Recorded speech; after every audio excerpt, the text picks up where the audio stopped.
Dans l'actualité également, l'interpellation de l'homme soupçonné d'avoir agressé le maire de Villeneuve-de-Marcq dans l'Isère.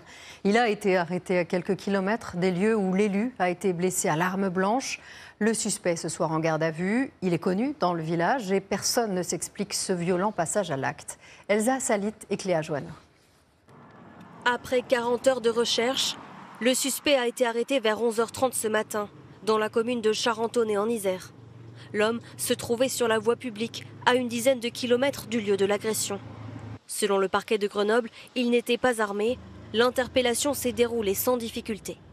L'interpellation a eu lieu suite au signalement d'un riverain qui connaissait le mis en cause. Le suspect a été placé en garde à vue, puis transféré à la section de recherche de la gendarmerie de Grenoble.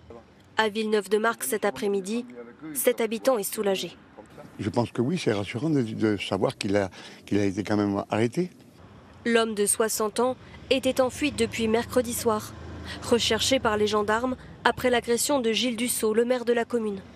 Il aurait porté des coups à l'élu, à l'arme blanche, et agressé son fils qui l'accompagnait, avant de tenter de les percuter avec son véhicule. Le maire, hospitalisé en urgence, est désormais hors de danger. Selon les premiers éléments de l'enquête, les deux hommes étaient en conflit au sujet d'un problème d'urbanisme. Mais comment expliquer une telle violence ? Sylvie et sa mère Chantal connaissaient bien le suspect Malek. Elles ne comprennent pas son geste. Ça fait quelque temps qu'il habite à Villeneuve et c'est vrai que franchement il était très très bien. On lui demandait un service, il était là. Et après tout ce carnage, moi tout ce que je demande c'est qu'il y ait une véritable explication. Le suspect est poursuivi pour tentative de meurtre sur personne dépositaire de l'autorité publique. Il risque la réclusion criminelle à perpétuité.